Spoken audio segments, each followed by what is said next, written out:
I will go ahead and take responsibility for us starting just a couple minutes late because it was completely my fault. So thank you so much for joining us. We'll go ahead and get started if that's okay with everyone. I want to thank everyone, especially I want to thank Stephen for setting this up for us. He does this every time, and I appreciate him sitting with us. And he's probably going to be requested to be a presenter at some point because he's sat on so many webinars that he's going to know the information as well. So thank you, Stephen. He's hidden in the webinar room right now, but he is working it from the behind the scenes, and we appreciate it. Welcome to the unit plan sequencing. So we'll go through a lot this time. We have two administrators on here with us, but I'm going to go through just our general overview at the very beginning, and then I'm going to turn it over to these ladies and let them take it from there because they've put some great thought in here to help guide the way. So let's first just start by connecting it to the high reliability school framework. And you've got the high reliability school framework, and it's a school improvement framework that the state is operating right by as well. But professional learning communities fits right in there. And you'll see this, there's 5 levels of the high reliability school framework. Level 1 being a safe and supportive and collaborative culture. 1, if you don't meet the needs of the teachers and the students, then it's hard to operate in the first place. So making sure that you meet those needs. Some of the other levels happen at the same time, so simultaneously with that. Level 2 focuses on the individual teacher in their classroom, classroom management, high quality instruction, and then level 3 is how do you operate as a campus? How are you offering a guaranteed and viable curriculum? This unit plan and sequencing webinar will cover a lot of what's in level 3. So this is making sure that the school is effectively addressing and leading the leading indicators for a guaranteed and viable curriculum. Can you go to your parents and promise them that it doesn't matter which teacher you have or which class that you're in, you will get the same rigor in every classroom. You will get the same curriculum in every classroom. And if you can't make that promise to your parents, then this is a great workshop to help you in leading in that area. Level 4, standards reference reporting. Do we know exactly where we are, kid by kid, skill by skill, on their standards, on their essential standards? And then level 5, how do we address it if the kid already knows it? What do we do in competency-based education? Can we move them forward? What does our support look like?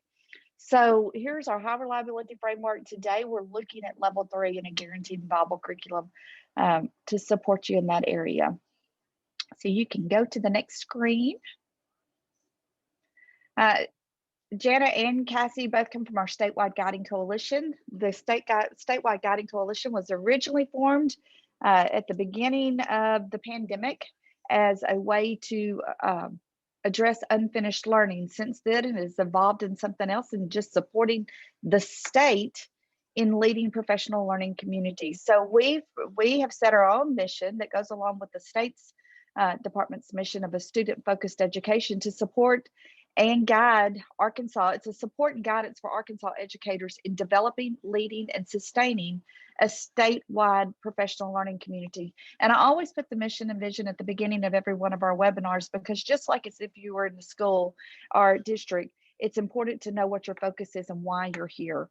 And they need to know, why are you here? You know, you're ensuring high levels of learning for all students. That's our why. So how do we do that? And you're also developing a continuous cycle of improvement for adult learners and student learners. Our vision is to be a high functioning collaborative team that plays an integral part in Arkansas leading the nation in student-focused education. And like I said, that goes right along with the mission of the State Department. Our goals for Statewide Guiding Coalition is implementing and spreading the professional learning communities throughout the schools and districts. And we're using this platform of webinars and conferences to help us do that. So we hope that it's valuable to you. If you have any suggestions or any needs, please feel free to contact me anytime. And I guess I should have started with introducing myself. I don't even think that I gave my name. My name is Missy Wally, and I do work for the State Department. I'm the Director of Special Projects. Our second goal is building the collaborative team and administrator teams. We've got a lot of singletons out there that's looking for a collaborative team. How do we build those collaborative teams, and how do we build administrators and we support each other? That not only are we building a continuous cycle of improvement within your school or within your district, that we're doing that statewide. Support in developing and growing professional learning communities through modeling and observations on site and visiting other schools. And what you may not know is when these schools, in both Cassie and Jana come from project schools, when these schools sign up to be a project school, they're also signing up to be a laboratory school. So they've got model schools for observations. If you want to go in and see any of their practices, contact them. They will be happy to help you, or they'll be happy to help you as setting up Zooms or coming to your campus or things like that to help you lead. And I'm volunteering for that. They didn't say that, but I did see them shaking their head, so that's a good sign. But that is a collective commitment that we've made as becoming a part of the PLC project, is how do we lead this in the state of Arkansas? Partner model PLC schools with other schools. And I was on a call this morning when we've got a school who says, okay, I'm not part of the project, but I'm in this part where I really want to lead the project in our school. What can we do? And we're trying to partner schools with each other to say, hey, create this partnership. They've got it going on over here. They would love, so regardless, they're not just leading, they're learning with you. So if you're interested in that, also contact me with that. And celebrating statewide PLC successes. That is such an important component of the PLC process, is you celebrate those short-term wins. The celebration, once gets celebrated, gets, I don't know, the saying just left me, but when you celebrate it, it helps with sustainability. So make sure that you call attention to those celebrations. So let me turn it over. Our presenters for today. We have Miss Cassie Adams. If you'll go to the next slide, Cassie Adams from Bragg Elementary, which is in West Memphis. And then you also have Jana Wilson, who's with Wobble Primary. And Cassie, you're in cohort, which cohort? You're cohort 1. Yeah, so cohort 1. Yeah, so she started it in the very beginning in 2017. And they have already exited the project now, but still part of the continued support. So we still have our networking meetings where whatever support cohort 1. So our commitment to every school in the PLC project is how do we continue to support you so that we hit sustainability. And so even though Cassie is out of the project, she's still part of that continued sustainability. And I appreciate her support with all of this. And then Jana Wilson, you're in cohort 2. You're about to be out. So this is our last year. And so again, we will can provide that continued support. So I do want to, with that being said, I wanted to just go over a couple opportunities, and I probably should have put those dates in there, but they'll be on the PLC in Arkansas website, which is on the DESE website. If you go to PEAS, there's a PLC event. We've got several events coming up that you may want to take advantage of. We've got one with master scheduling with Mike Mattis, one for secondary, March 8th. And in April, we'll have one for the elementary as they're doing their master schedule to make sure it's a systemic master schedule for student success.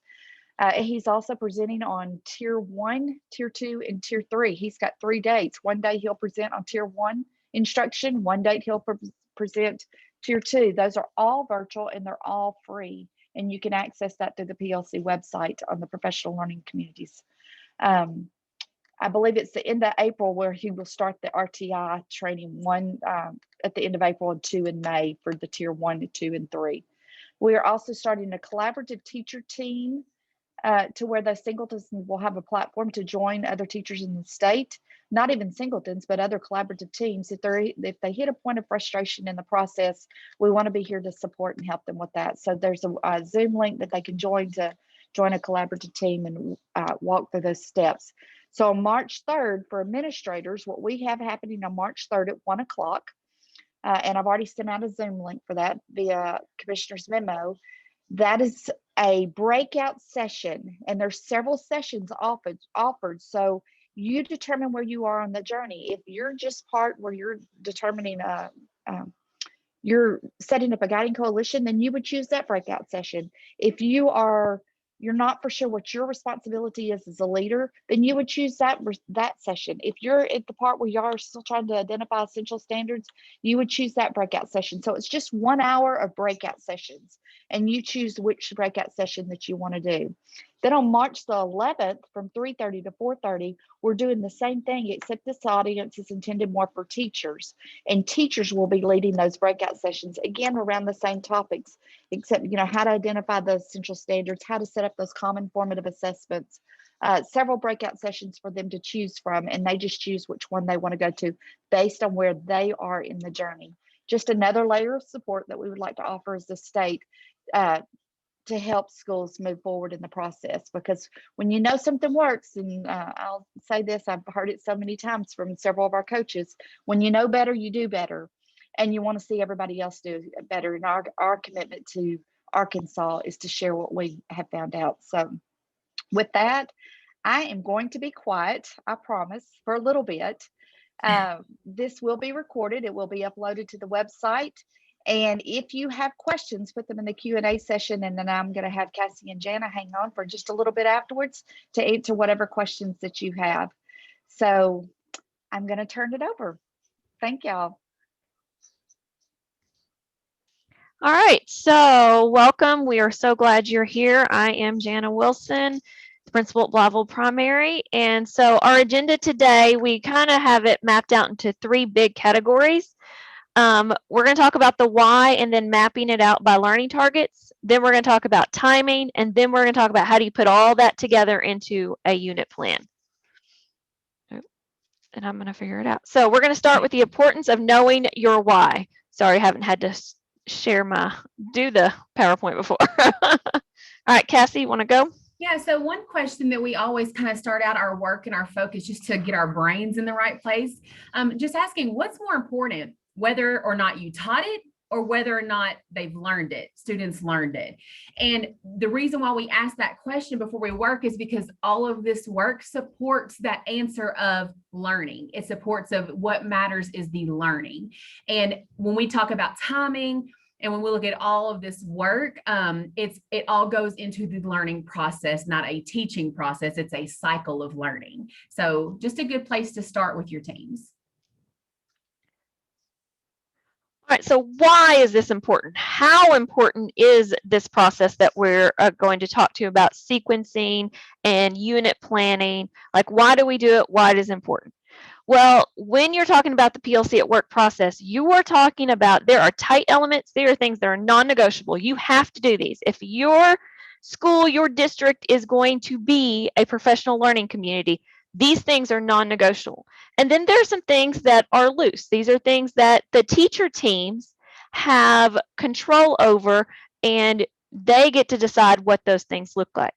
Well, one of the tight things, one of the things that is non-negotiable is that you have a guaranteed and viable curriculum built unit by unit. That's non-negotiable. If you're going to be a professional learning community, you must have that. And the reason you have to have that is so that your students have the same access to the same knowledge. It doesn't matter what teacher they have access to that same knowledge. It is important that we get rid of that teacher lottery. We've got to get rid of that. It doesn't matter which classroom that child ends up in, they're going to get the same access to the same knowledge. And by your teachers working together and building these units, your students are going to have that same access. And in building units, one of the big things you're going to look at, and Cassie's going to talk all about, is timing. It has to be viable. That's what the V stands for, GVC. You're going to hear that a lot. It has to be. We're going to guarantee it. We're going to say these are the essential standards. These are the things we chose that are the most important. We're going to guarantee you get these. But if it's not viable, if it's not something that your teachers can actually do, then it's all for naught. So timing is going to be super important in this because you have to make it viable. And so when we looked at these elements that were tight in a professional learning community, we used these to help build our collective commitments. And one of the collective commitments that my teachers wrote, and these are coming from them. They weren't giving to them. These are the collective commitments they said. This is how we're going to behave.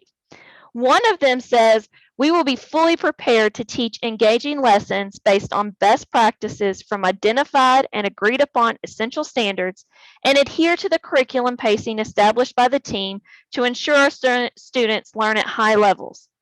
So if you're going to behave, you're going to do this, you're going to adhere to the curriculum pacing established by the team. Well, the team has to establish that pacing to begin with. And so we're going to show you how we did that in our schools and give you ideas on how you can do that in your school. So also why this is important is because when your teams are meeting and they are working together, you have to work on the right work. And the right work is all centered around the 4 critical questions. And so I had the opportunity to work with Rich Smith. He's a Solution Tree Associate, and he gave us a diagram that kind of broke down the 4 critical questions and what pieces go under those questions. And so once he gave us that, in our school, we developed this diagram you see in front of you that we have in all of our collaboration rooms to remind us of what we should be collaborating about in our teams. And your unit plan is going to encompass all of these things. So our 4 critical questions are, what is it we want our students to know and be able to do? How will we know when each student has acquired those skills and knowledge? How will we respond when some students do not learn? And then how will we extend the learning for students who are already proficient? Your unit plan will encompass all of these things. And we're going to show you what that could look like at the end. But these 4 critical questions are the most important thing you're going to focus on in your school and in your journey and becoming a professional learning community. And so your unit plan is going to house all that knowledge. There has got to be a one-stop shop that is easy for teachers to get to and to use, so they're not looking all over the place trying to get stuff together so that they can be the best they can for their students. And so your unit plan is going to give you that place to house all that knowledge. All right, so we're going to talk about how do you start? Where do you go? So you have hopefully already watched the webinars on choosing your essential standards. So you have your essential standards chosen.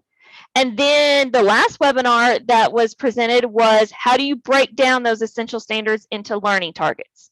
All right, so you've got to have those 2 things done first before you can even start your unit planning. So now that you have your essentials and each essential is broken down into learning targets, what do you do with it now? Well, we're going to show you what you're going to do with it.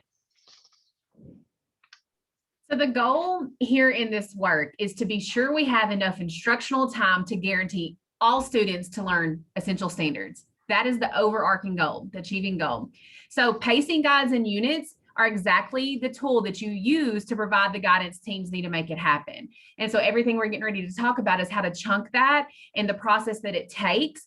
And I know you're thinking, if you haven't done this work or if you're dibbling in a little bit, it can be very overwhelming. But again, if you just realize that that's the goal is to get to those units, that goal, everybody will look so different on their journey. And that's what we were talking about as we're working together. We're at 2 different schools in the same process, different coaches, and we learn from each other every single time we work together. I'm like, let me have that diagram. Let me use that.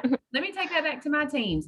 So just remember as you're listening to think about the whole picture so it's not so overwhelming, because this is years for us. It took a long time. It didn't come back Friday and we did it and it was done in 9 weeks.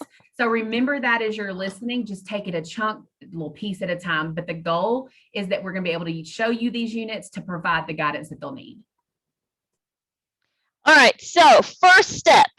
This is the step that kind of tripped up my teachers, and still sometimes wrapping your mind around it is kind of difficult sometimes. So the first step, you have your learning targets now. Now you have to decide as a team. So each grade level has to decide as a team, where do you want your students to be? When in the year do you want your students to be proficient at that learning target? And so we created what is called Proficiency Maps. This is the first step. This is not where you're going to teach it. This is where do you want your students to master this learning target. And so I want to show you some examples of what that looked like. Now, I am in a K-2 school, so my examples will be from K-2, but it doesn't matter what grade level, it doesn't matter what content you teach, this same process can be applied no matter what school, content, grade that you are in. So what we did is you can see pictures. This is my kindergarten team that we're looking at here. So this is a kindergarten example. And what we did, we are elementary. So we got our chart paper out, we got our sentence strips out, and we wrote each learning target on a sentence strip. And yes, we did color code them. So, you know, they're by foundational standards, by language, by writing. They're all different colors so we could see it. That's just who we are. So how you do that is up to you, but this is, we had to have our chart paper and our sentence strips. And so we put a piece of chart paper up for each month during the school year. And then we took each learning target and we said, okay, where do we want our kids to be able to master this? And then we literally taped it to that chart. And that's how we did it. We did it in literacy, and then we did it in math. Now, I will be very honest, very transparent about this process. When we started this 3 years ago, we only focused on literacy. We did not do this in math the first year. We didn't start math until last year, and we really are not really getting going on math until this year, our third year. We had to process this and figure out how it was going to work in one subject before we moved on to another subject, because in my building, my teachers have to teach it all. There's no way that they could have focused on all of those subjects at once. So we chose literacy. That was the most important thing. That was our focus. We want our kids to be able to decode words when they leave our building and go to third grade. So literacy had to come first for us. So that's what we did. And you can see what it looks like. And you can see them around the table. Now, yes, this was pre-COVID, so, but you can see them around the table looking at the learning targets, trying to put them in order. Which order would we want them to master first, second, third, and then we put them on chart paper. This is where your mindset starts to shift from teaching to learning, because this proficiency map is about where do you want the kids to learn this information and have it mastered, not when you want them to teach it. It's a really important mind shift that you'll have as you go through this process. And then here you can see a first grade example. So they did basically the same thing. They just stapled theirs to a bulletin board. In their collaboration room, there's a huge bulletin board on the wall. They just put up tabs for each month and then started stapling them under where they wanted them. And then the second picture over here, you can see a Post-it note here that says begin teaching in November. Because remember, this is where we want them proficient. So you're going to have to begin teaching these things way earlier than you want them to be proficient in it, because this is narrative writing. That is a big standard. That's a lot of stuff that goes into it. You're going to need a lot of time to do that. And so you might see some of these learning targets in multiple units by the time you're done, because you need multiple units to teach that learning target, because you don't want it mastered. You're saying, okay, we're going to give them until January to have that mastered, but we might have to start teaching it back in November. So we put little sticky notes of, for the big ones, hey, remember, we're going to have to teach this 2 months ahead of time. So we're going to have to start this in November if we want it mastered by this time. And then here is a second grade example. And this I wanted to show you because here's where we started transferring from our proficiency map. So this first picture right here is the proficiency map. So in August, they wanted these things to be mastered. In September, they wanted these things to be mastered. And then once they had that done for the whole year, then they started putting these things together into units. And so the second picture, you can see it changed from August to September to now the card says Unit 1 and it has some dates up there. So they took August and part of September's and put those targets together to give them Unit 1. And then they took some of September's and some of October's and put it together to make Unit 2. But we had to have a proficiency map up first so that we could wrap our minds around where we wanted our kids proficient before we can think about when were we going to teach them. And then, yes, we did make it electronic, so we have easy digital access no matter where we're at to it. So we did put it in a Google Doc, and yes, we still color coded it because that's just, you know, who we are. But it did make it to a digital copy once. It's still on the wall, I mean, it's still there because we still like to stare at it when we're, meeting, but we also have it digitally. So no matter where we are, we have access to that information as well. And so now that you have your proficiency map. And that proficiency map is not something that happened in one day at all. We're talking, it took us a long time because the teams really had to have some deep discussions about, and be on the same page about where we wanted that to be proficient at. Because some of the teachers had different ideas. No, that should be way up here. No, they need a much longer time to be able to be proficient at that. And so those are some deep discussions, and this is not, we made it, check it off, move on. This is something that could still change. And I'll be honest, it is still changed as we've been doing this 3-year process. We started in year 1 with literacy. We're still making changes to that proficiency. And especially with this year, we've made some changes to where we want them to be proficient at certain things too, based on what we have lost last year. And so this is not a one and done thing. This is something that changes as you go. One thing I want to add on to what Jana just said is, and we will show you this book, you guys see all my tabs. This book right here, Make It Happen, Chris Jakasic, who's actually up here on the screen, is an author of this book. And that question that what she stated, your teams have to have those deep conversations. They might not all disagree on what's to be taught and proficient at the same time. This book is a literacy specialist, a coach, an administrator's best friend. It gives you specific tools to take teams through those processes. So there's a person at the end of the day that's holding, basically everyone accountable, but getting us moving past those places when we get stuck in those conversations and still with the end result. So very, very good resource, you guys. Yes, you definitely need that book. We didn't have that book our first year. We didn't get it to our second year. And we're like, yeah, this would have been helpful last year. So you need Learning by Doing and that book. They are perfect companion books to each other. And so having both of those books at the same time is very helpful, because Learning by Doing gives you the why behind things and gives you some knowledge. And then the Make It Happen gives you the coaching, that questions and techniques that you can use to actually put all this stuff into practice. So I follow Chris on Twitter, and if you don't, you definitely should. She has some amazing things to share. And this quote just fit in perfectly with what we were doing. There is never enough time to fit everything in you want to teach. Collaborative teams work together to decide how to budget that time to be most effective. So you have your proficiency map. You know what you want them to learn. You know when you want them to be mastered, right? So now you got to think about that timing as you build these units. Because remember, we're working towards a guaranteed viable curriculum.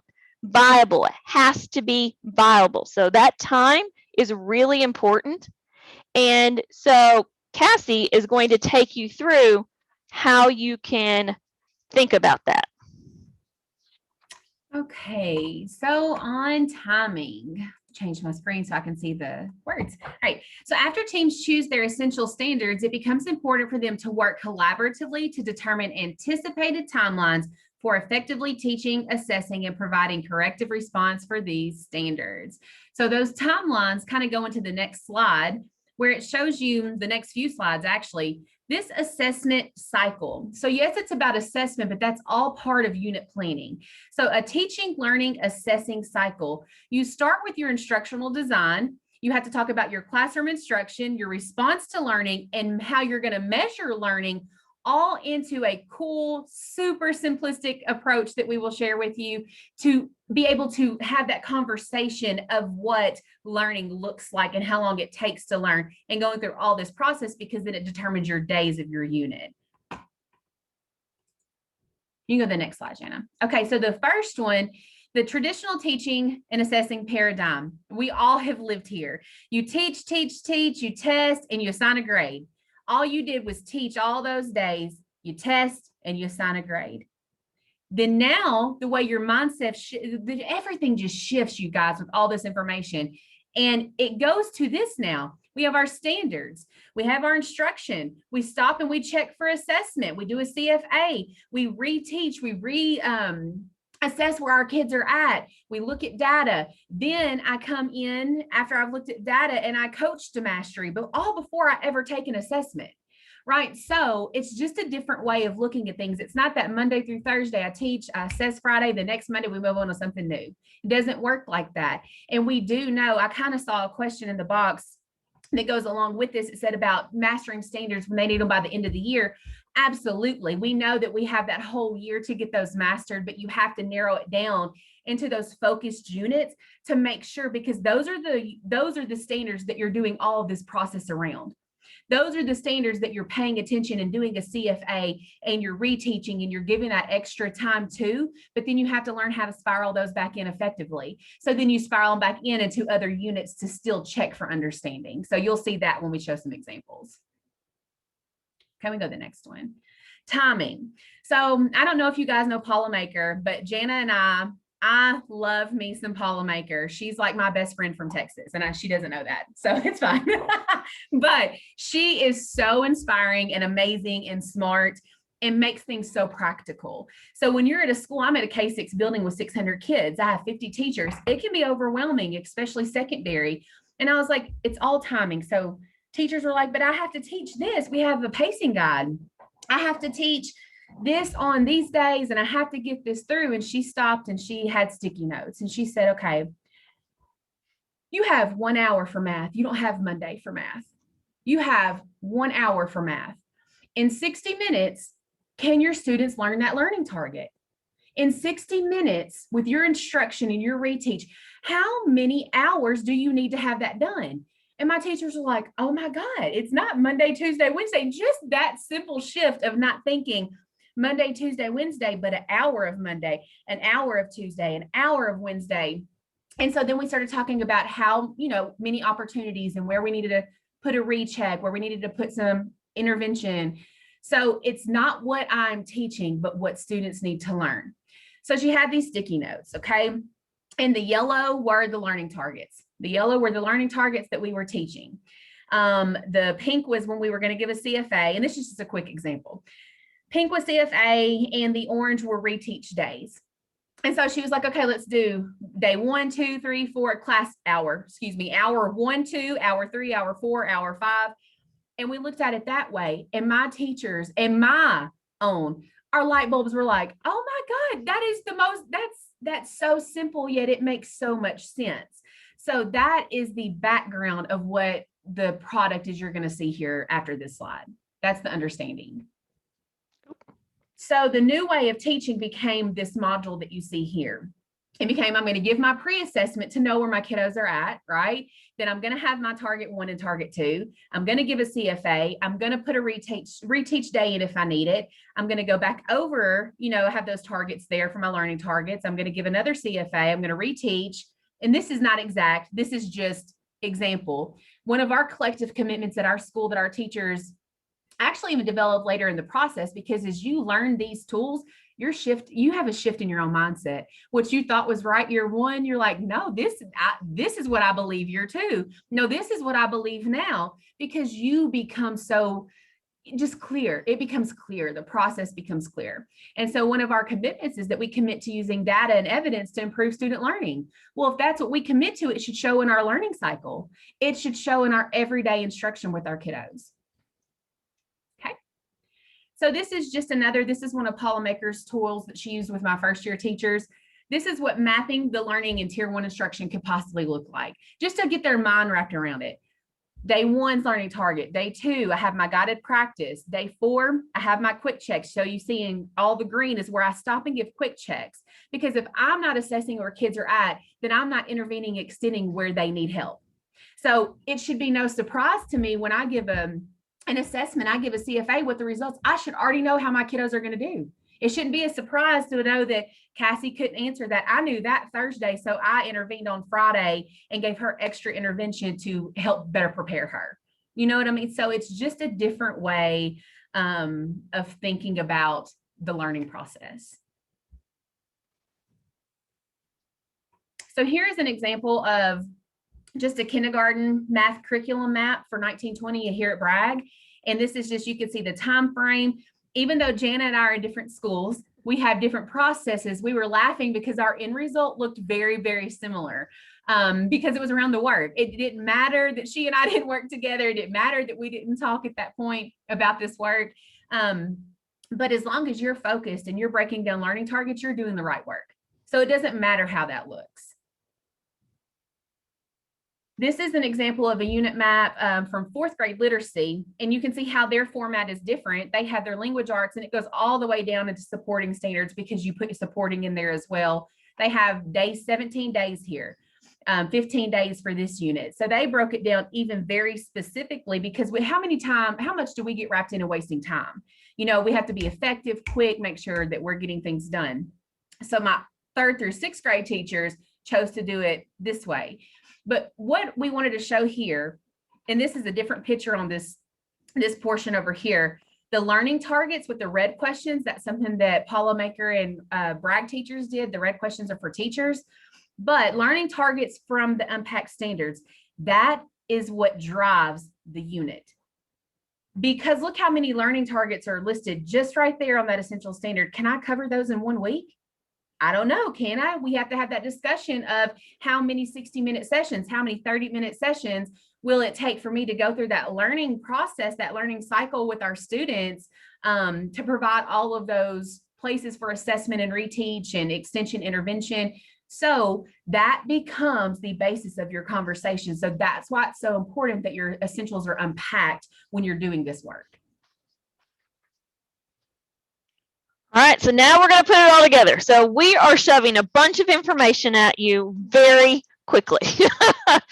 We know that, but you will have access to this PowerPoint Google slide so that you can go back to it. You'll have access to this recording so you can listen to it again. You have our emails. You could always ask us questions, and we will be very honest about how the process went and where we are. And it is messy, it is hard, but it is so worth the effort that you're going to put into it. So let's put it all together. Okay, some questions that you might ask. Okay, so if a team already has a pacing guide or a curriculum map that's provided by the district, say, members highlight their essential standards right on the document so they can check balance within each unit. So take what you've got, take what you're already using and just put that out and highlight where there's an essential standard that y'all have identified. Break it, just start anywhere. Starting there is a easy place to start that everybody's got the same document in front of them. So, and this is all from that book, The Guidance of Chris Jakasic and Kim from Make It Happen and from Kim Bailey. Also, the other question was, are there units with no essential standards, only supporting standards? So that's a question we get asked a lot of times. They might shorten those units with more essential standards. You should never have a unit that does not have an essential standard. If you're guaranteeing that those essential standards are going to be mastered by the year, the units are built around those essentials and then supporting lie under that. Like there should be an essential standard in your units. It should be around that process. Sometimes we get asked, are there units with numerous essential standards? And the team may need to add more time for assessment in response to those units because you might have, okay, we have 3 weeks for this unit. There's all these essential standards. The district has given us this curriculum map or this pacing. Well, as a school, you might need to take that and say, we've got to add in some reteach days. We've got to get some calendar time because we haven't thought about that time of extension and intervention. We haven't thought about that time of reteach. So it's even maybe looking at a document and adding in some of those extra days to start the process. One thing I linked in here. Oh, it went away. Hold on. So I'll talk about it while she's looking for it. But I broke it. We had some great work this summer with teacher teams. My teachers were so excited about the playbook and really worked hard, but something that came out of it that we even use at the campus level now is this unit template. And so we built it in and put descriptions in as a group, as a coalition, and as a team.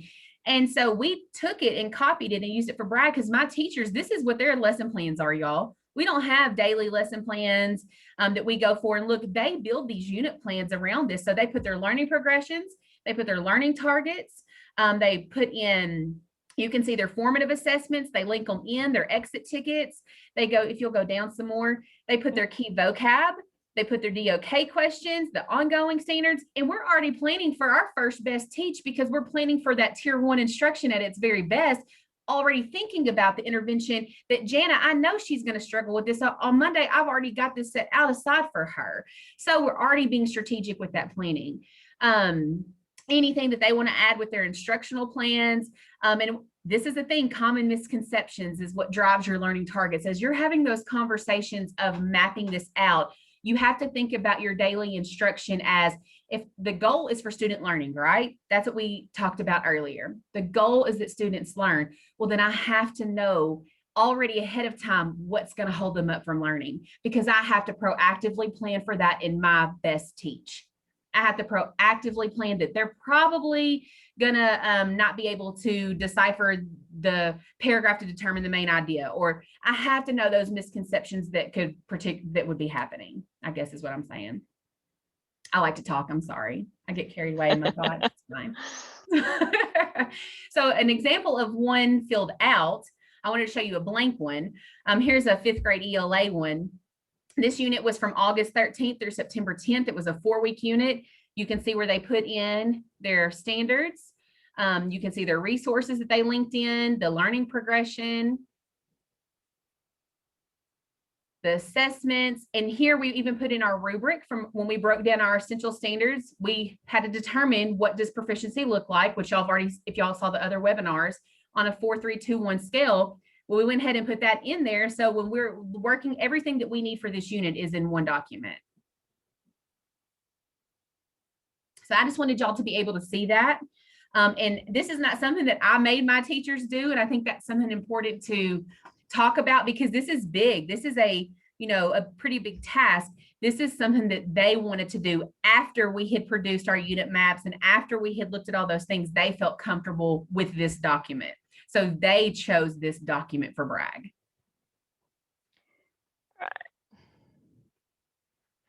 Okay, so we also have different unit plans at Wobble. And so each of my grade levels have a slightly different format because that's where you have to go back to your tight and loose. It is tight, it is non-negotiable that you have a unit plan because in order to have a guaranteed viable curriculum, you have to have it unit by unit. So you have to have a plan.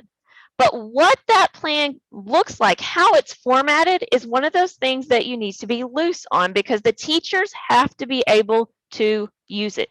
And if that grade level can't use it the way they were given it, then they're not going to use it. Let's just be honest. They will tell you they're using it, but they're not going to. So if it's not, like, we know how that works. Like, so if it's not something that they can actually access and use and it makes sense to them, then it's not even worth doing to begin with. So here's an example of 2nd grade math and just giving you an idea of some of the different things that we have in it. Hold on. And so that is not what I meant to do. Hold on. I'm going to show you what it looks like. And you will be able to click on this link when you get this slide presentation. So we have the same part. You have your timeline. This is when we're going to teach it. End of module, we call our math units modules.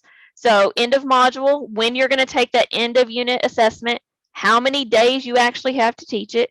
Then here's your essentials, here's your learning targets, and here's your supporting standards. Because you can't forget the supporting standards. You still have to teach them. So you still have to put them in your units.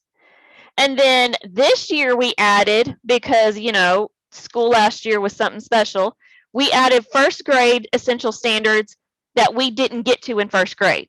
So 2nd grade knew before they started teaching this unit, these were the standards that they were going to have to go over because 1st grade did not have the opportunity to actually teach them.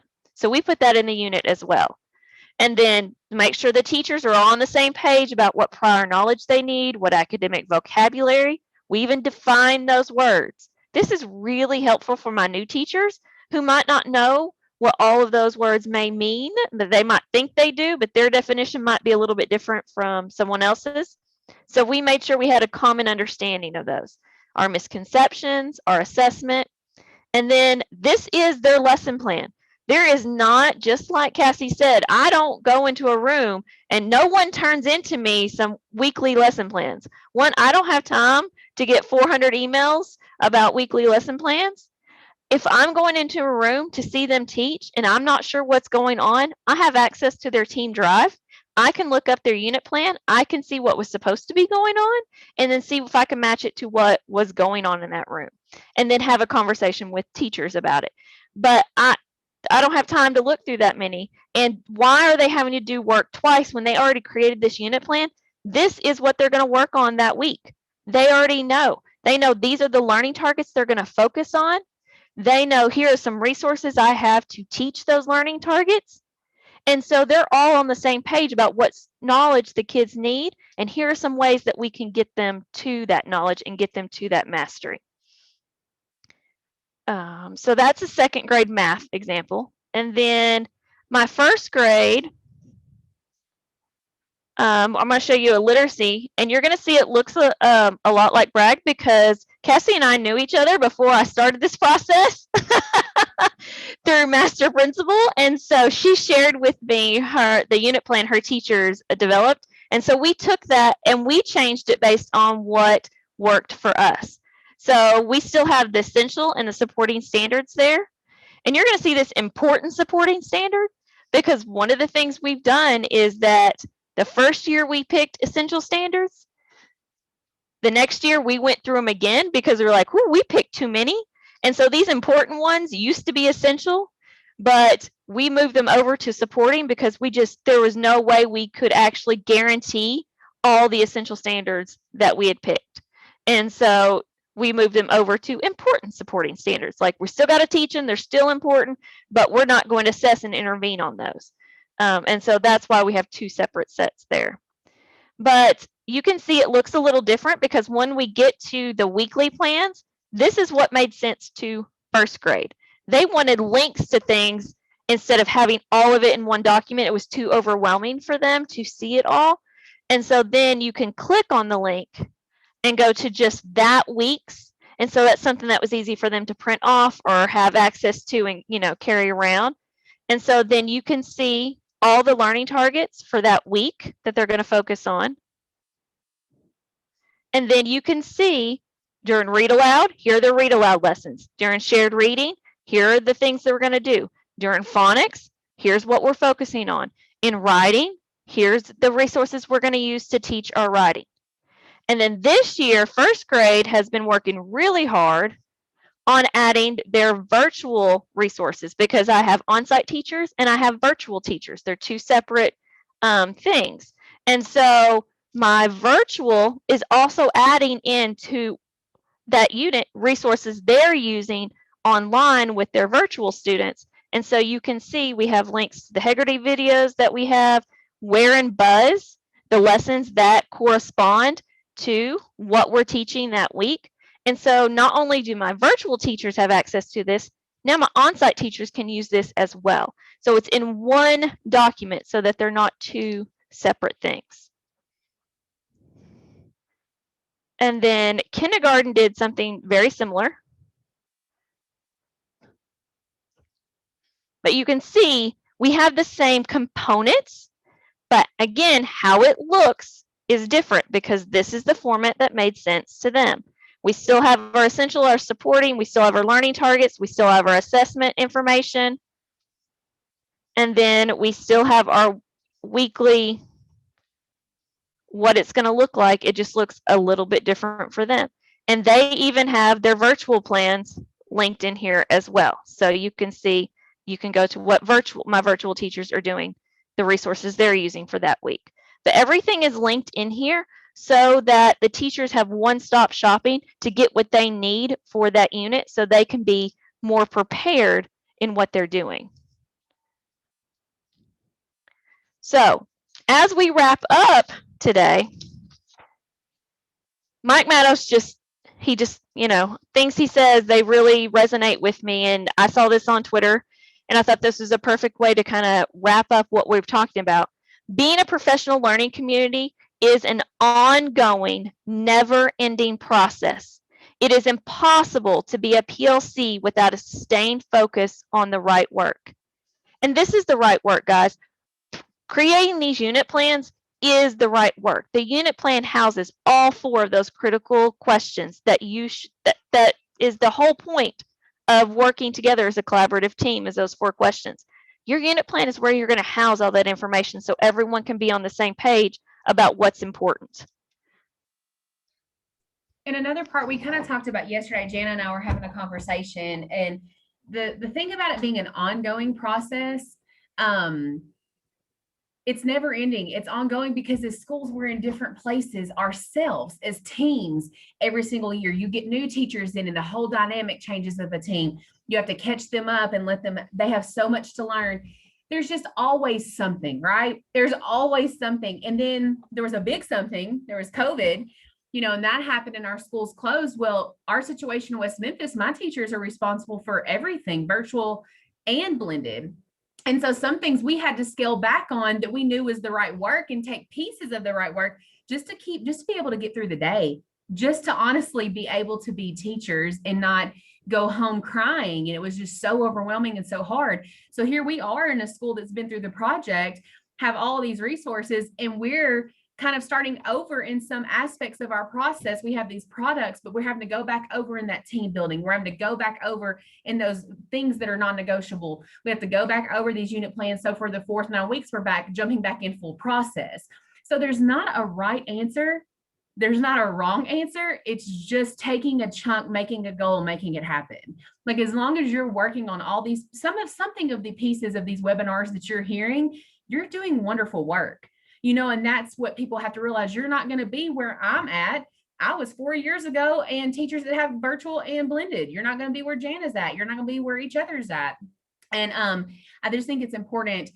This work, my teachers, the difference in doing this work than before, the biggest thing that hits with them, they say we go home and we knew we did the best. We brought our A game every single day for our kids.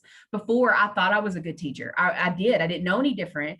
But now I know how to do reteaches. I know how to extend. I know how to intervene. I know how to give my kids every single opportunity for learning. And your unit plans is the meat for that. That's where that happens.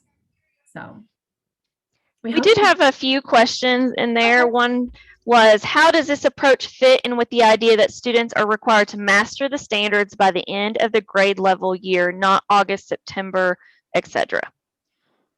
Well, I have some ideas on that. Is that when you're looking at your essential standards, yes, that standard is by the end of the year, but that is why you break it down into those learning targets. And so those learning targets are the little pieces that the kids need to master in order to get to that whole standard. So the whole standard might be by the end of the year, but the pieces will be throughout the year. You can have this mastered by September, but you might need this, you might need another month to get it. So it might be October before you master this piece. And then you might not need actually the whole year to get that standard mastered. It might depend on what is in that standard. And that's why you break it down into those individual learning targets. So your teachers comprehend more about what that standard is actually asking kids to do and to be able to produce. Because that is one of the things that the biggest things that we learned is our teachers know more about their standards than they ever have before by breaking them down and then trying to put them into units that actually make more sense now than trying to put a whole standard. All right, we're going to teach this whole standard in 3 weeks. No, you're not. In most standards, especially in literacy, that is not possible. And so like breaking it down and getting into smaller chunks that make sense and are more manageable, those are the chunks that you're going to put into the units and figure out where you want them mastered. So, and then we even put in our unit plans that this is the end of the standard because it might have taken 3 units to get to the end of that standard. So in that unit plan, we put end of standard to make sure we assess now the whole standard. Do they have that whole standard? Because if they don't, then we can intervene on it. They might have had steps along the way, but then when they put it all together, can they do it? Can they put all that together? And so we have an assessment for that when we have their end of unit assessment. And so I'm not sure if that helps answer your question, and Cassie might have some things she can add to that. Well, and that it's kind of the same way. That's why all these essentials are expected. Yes, you have the year. You have the year to master. And we know that this is what we want a second grader to master to be in, third grade or however, whichever grade you're talking about. But the pacing, you might have essential standards that overlap units because they're so big, or you use your data and you look at your data and your kids didn't get specific learning targets. Those things shift. You might know, okay, on this essential standard, I'm only teaching 3 of these targets because that's what's needed right now. Later down off the curriculum map, it's needed these other 2 targets from that standard. And we use data tracking binders for all of this. Our kids are able to tell you what they've mastered, what they have not mastered, where they're at in their learning. And that helps everybody. That helps the teachers. So as teachers have this, students have like little checklists, and it might just be a smiley face and, a butterfly, I've got this mastered or I don't. So again, we kind of do it very similar to Jana. So I hope that's helpful for you and understanding. If not, please, let us know or reach out again. And I'm sure Missy could add on to that as well, probably. I think y'all did an excellent job. There's another next question that I'm gonna. This next one is actually, I'm in West Memphis. And we have a lot of schools right here in the Delta, by Memphis, by Marion. We're in a mobile district. And so this, I would say, because this is my experience, we're the only school that has been through the process, but our neighboring schools are trying to pick up this work, and they're putting a lot of money into this work. But we're all in different places in the process. But if you can secure your campus, if that kiddo comes to you, we give an initial placement test. We find out automatically where they're at in literacy, where they're at math, they get to pop into intervention extensions. So regardless of where they're coming from, being mobile, or if the other school is not doing that work, you can guarantee it at your campus, the best that you can guarantee it. Well, and I want to say to add to that, that's one of the reasons why we're sharing this work statewide, is it helps develop that absolutely professional learning community in a state and not just at a campus. So you would understand and be able to know where you are kid by kid and skill by skill when a child transfers to another district. And even if you're talking about, because I'm from a smaller district, like there's only 4 schools, like there's a K2, 3, 5, 6, 8, 9, 12. So like there's not another elementary school we need to work with, because they go to a different grade level when they leave my school. But if there were multiple K2 schools, we would still do this same work. And then my suggestion would be that you come together after your teams have gone through this process and they've struggled with this, they've talked about it, and see, do you have a consensus across your buildings? Because you can bring team members from each of those teams together into a district meeting and then say, okay, this is what we came up with, this is what we came up with, this is what we came up with. Do we have a common understanding and a pacing? Because you might be surprised that common understanding is probably going to be a little bit more there than you think it might. And I just think that, because kind of going into the next question, how much time did you provide teachers to develop these maps and units? Was it summer work or release days? We did this work during the school year, during their collaborative team time during the day. We didn't give extra time. Now, did we do this in the summer? Yes. So like our PD days in the summer where they come in, this is the work we're doing. We're not, bringing in some other random stuff. Like, this is the work. This is what we put all of our PD around, is giving them team time to do this work. But they have a collaborative team time, their prep period during the day. Now, I know I'm probably a little luckier than some, but my teachers get 60 minutes every day. And so we meet twice a week during each week, and they work on this work together. And so that is happening during the day. Now, I have this year, I have 8 kindergarten teachers. I can't get all 8 of them together in one prep period. So they have 2 teams. So when we started this, each team would do this work, and then they would come together after school as the whole team. And then they would see were there any discrepancies in what they were coming up with. They would share what each team was working on and come to a consensus on anything that had to have a consensus come to. Because what we've actually found, though, is that the teams were pretty much on the same page, and we didn't have a whole lot that we actually had to discuss that was different based on each team. So you can transfer that to a district level. And so you do the work in the individual schools, then you bring members from each of those schools together and see, do you have an alignment across your schools, and have those conversations. And then they can bring those back to their schools. Hey, these other schools says this, we really need to come to a consensus as a district about where this needs to be paced in case our kids move from school to school within our district. We want to make sure all of our kids in our district have that high level of learning no matter which school they're at. So that is going to be a process that you will have to do in your district, but you can do that. But each school really does need to grapple with this process and talk about it. If it's just given to them, it is not as powerful as if they're having this conversation themselves. And I'm glad you said that. Everything. Time is everything. Like that was when we first started the first year of this process with the pilot, like we just had our 40-minute, pull out every single day. We still have 40-minute collaborative, common planning time, but one day a week, my teachers have 90 minutes. And on that one day of week, there's no SPED meeting scheduled. There's no, can I go run and get this at the bank? It is sacred time. I don't interrupt them. I don't ask for them. I don't it is sacred time. And that's when they do the work, because it is selfish, I think, as a leader to ask them to do all this and not provide them with the tools that they need. And time is a tool that they need, because I don't expect them to do this at home. I wouldn't want to go home. I have children, all that. So we're a Title I school. And so I kind of got creative with my Title I coordinator, and we do some stipend days in the summer where we do pay teachers twice, to come up here and have time to work on their unit plans, because they're doing it anyway. So we do some stipend days. We use some of our money to pay for my coach that was my coach. I love her so very much, and we are still a part of each other. So she comes back and visits in the summer for a few days and leads those teacher teams through that work as well, just to keep that going. So there's a lot of different ways that you can provide time, depending on what resources you have, though.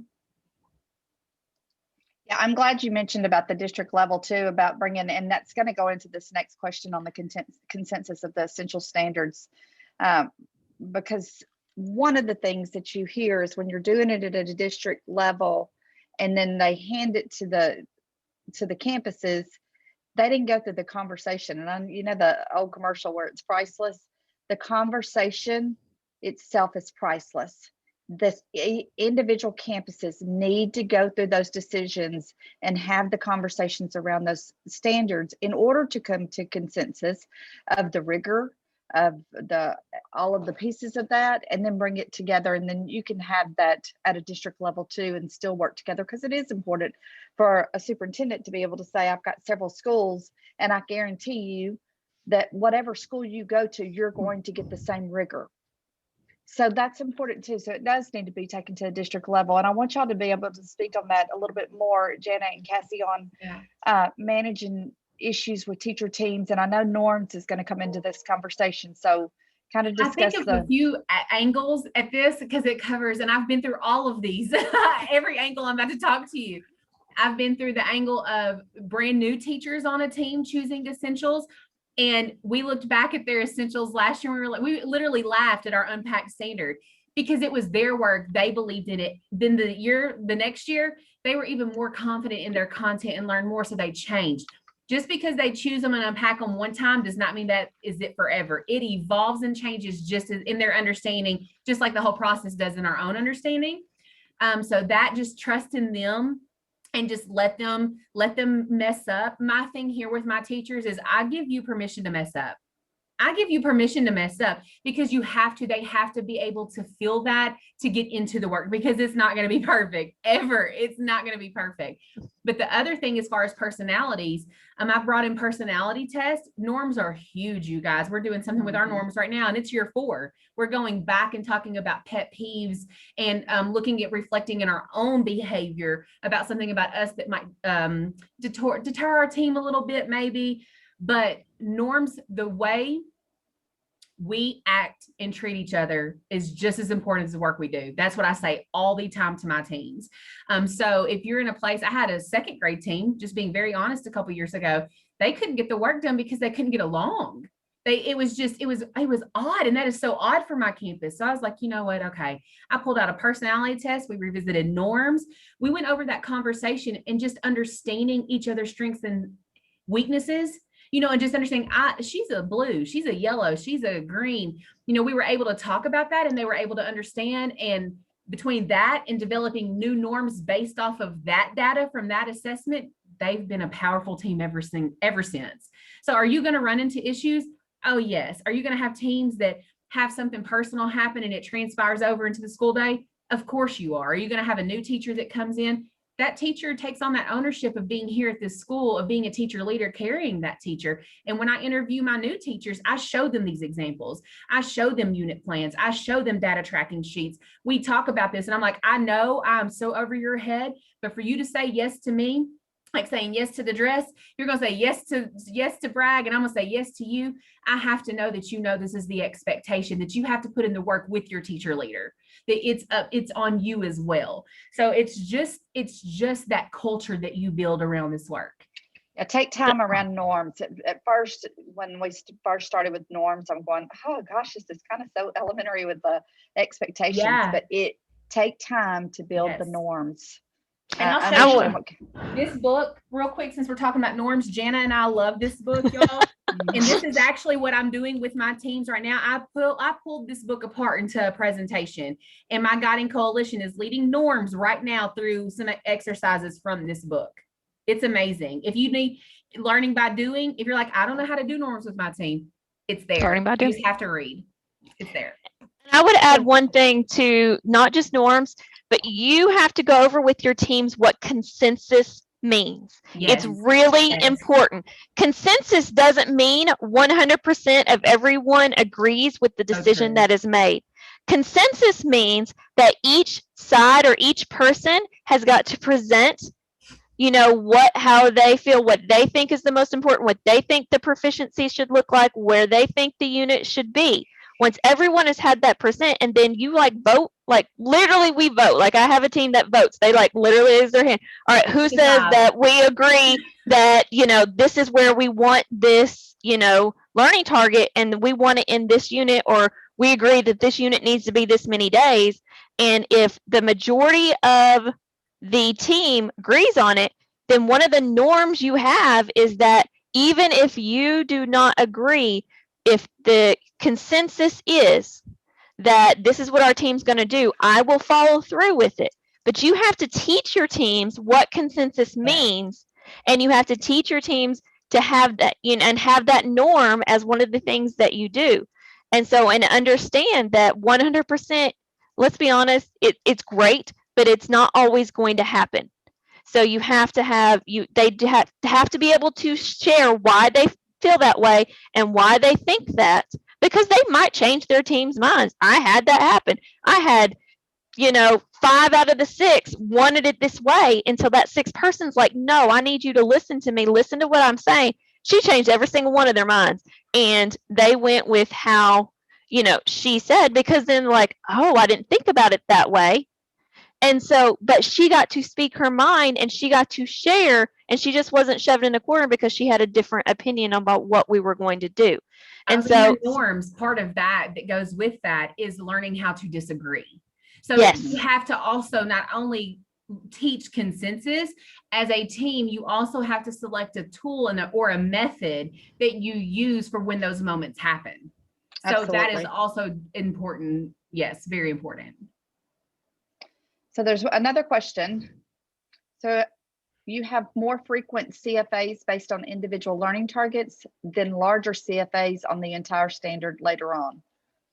We do. So what we do is that, and you might not have a CFA on every learning target. We looked at our learning targets throughout and said, okay, which are the ones we really, really want to know in the middle of the unit where they're at, and we would make a CFA on that. So we had an idea of what kind of intervention we can do throughout the unit. And then we would have a big end of unit assessment where we can see, okay, do all of those interventions working? Are the preventions working? Where are they? So then we can now plan future interventions as we move on to the next unit. I'm sorry, Jana, go ahead. I'm sorry. Go ahead. So you might have one or two smaller CFAs in there that are common across the grade level. But then don't forget, you also have that everyday quick check-ins for each teacher that you're doing as well to monitor their progress. And your CFAs, when you put those in, if you're teaching multiple learning targets at one time, like in a unit, that CFA 1 might just be over one target.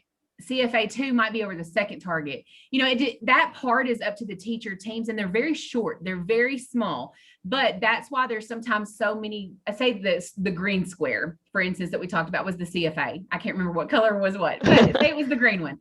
That's why you saw so many, because they're used at different times and different moments to assess all the different learning targets to make sure everybody's on pace.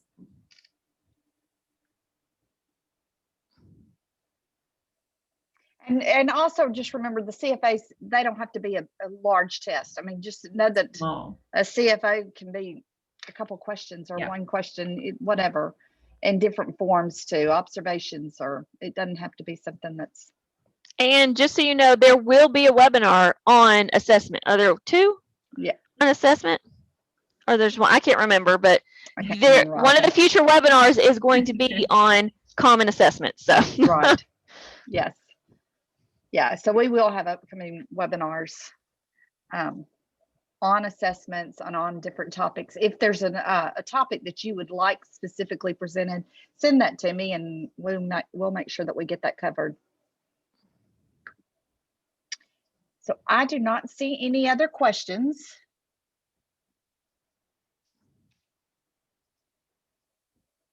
Y'all did an incredible job. Thank you so much for giving of your time. I know you have a school that's running in your background, so thank you so much for this insight for everyone. And please know that if you have any other questions, of course you can reach out to me, but I know that you can reach out to Jana or Cassie and get those questions answered, that they will be more than happy to help with that. We're going to stay on just a minute longer. This recording will be uploaded to the Professional Learning Communities page, but we're going to stay on just a minute longer if you have any questions. Those who don't, thank you so much for joining us. And I hope to see you on March the 3rd in our overview for PLC. Your teachers on March the 11th.